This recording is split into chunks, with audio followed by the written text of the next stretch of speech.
Hello friends, எல்லாருக்கும் வணக்கம். இப்போ நம்ம மிளகு கருவேப்பிலை குழம்பு செய்ய போகிறோம். இது நல்ல ஒரு ஹெல்த்தியான ஒரு ஆயுர்வேத மருத்துவம் மாதிரிக்கே இந்த குழம்பு நல்லா டேஸ்ட்டாகவும் நல்ல ஒரு உடம்புல எதிர்ப்பு சக்தி அதிகரிக்கக்கூடிய ஒரு குழம்பு. இதுக்கு தேவையான பொருட்களை நான் ஃபஸ்ட்டே ஸ்க்ரீனில் கொடுத்துட்டு அதை நீங்கள் அப்படியே எழுதிக்கோங்க ஃப்ரெண்ட்ஸ். இப்போ பார்த்திங்கன்னா நான் கொஞ்சம் எண்ணெய் ஊற்றி பெருங்காயத்தை நான் சிறிய கட்டி பெருங்காயத்தை பொரித்து எடுத்துட்டேன். அப்புறம் நம்ம எடுத்து வச்சுருக்க மல்லி, மிளகு, சீரகம், மிளகாய் இது எல்லாத்தையும் வறுத்து எடுத்துகிட்டு கடைசியாக நான் பார்த்திங்கன்னா இந்த கருவேப்பிலை நேற்று நைட்டே நான் உரித்து கழுவி ஒரு துணியில் விரித்து போட்டுவிட்டேன் 2 கைப்பிடி கருவேப்பிலை. ஸோ அதையும் வறுத்து எடுத்தாச்சு. முக்கியமாக இந்த 10 பூண்டு மலைப்பூடு சேர்த்துருக்கேன். வெள்ளைப்பூடு பார்த்திங்கன்னா 10-20 வெள்ளைப்பூடு சேர்த்துக்கோங்க. இதில் பார்த்திங்கன்னா மலைப்பூடு அல்லது ஒரு பூடு சேர்த்துக்கோங்க. இது ரொம்ப நல்லாயிருக்கும். சைனா பூடு வேண்டாம்.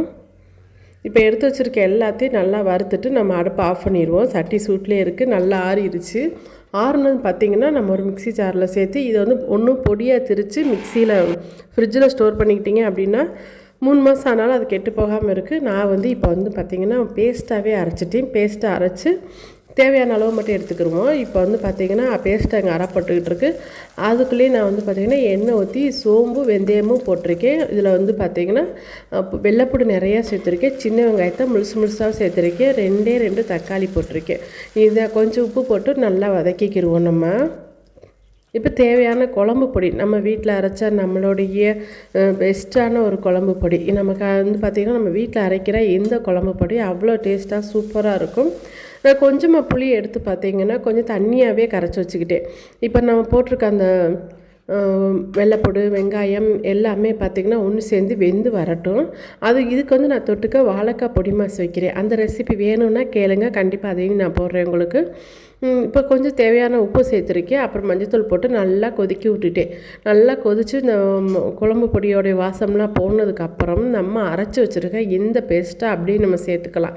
இது நான் 2 தடவை குழம்பு வைக்கிறக்காண்டி எடுத்து வச்சுருக்கேன். அதனால் நான் பாதி சேர்த்துக்கிறேன். நல்லா இதை கலக்கி விட்ருங்க. இது இப்போ நம்ம அரைச்சி வச்சுருக்க அந்த மிளகு கருவேப்பிலை பொடி பார்த்திங்கன்னா குழம்பு இறக்குறக்கு ஒரு 5 நிமிஷத்துக்கு முன்னாடி சேர்த்து அடுப்பை சிம்லேயே வச்சு நல்லா கொதிக்க விட்டு அடுப்பை மூடி வச்சுருங்க. சிம்மில் வச்சு மூடிடுங்க. கொதி வந்ததுக்கப்புறம் நான் மூடிட்டு சிம்மில் வச்சுருக்கேன். பார்த்திங்களா, இப்போ பாருங்கள் நல்லா கொதிச்சிருச்சு. ஒரு 10 நிமிஷம் எண்ணெய் பிரிஞ்சு மேலே வந்ததுக்கப்புறம் நம்மளுடைய குழம்பு ரொம்ப டேஸ்ட்டாக சூப்பராக நல்லா கமகமன்னு ரெடி ஆகிருச்சு. இப்போ நம்ம அடுப்பை ஆஃப் பண்ணிக்கிடுவோம். அவ்வளோதான். நல்லா எண்ணெய் பிரிஞ்சு வர வரைக்கும் நம்ம வச்சுருக்கணும். நான் அடுப்பை சிம்மில் வச்சு மறுபடியும் ஒரு 5 நிமிஷம் வச்சு நல்லா எண்ணெய் நம்ம ஊற்றுன எண்ணெயெல்லாம் மேலே பிரிஞ்சு வந்துருச்சு. பாருங்கள் குழம்பு எப்படி இருக்குன்னு.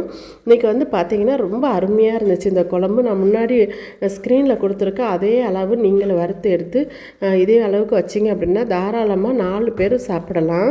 இதுக்கு நீங்கள் வாழைக்காய் பொடி மாசு, முருங்கைக்கீரை பொரியல் அப்படின்னு ஏதாச்சும் ஒரு சைடு செஞ்சுக்கோங்க. நீங்களும் செஞ்சு பார்த்துட்டு எப்படி இருக்குன்னு சொல்லுங்கள்.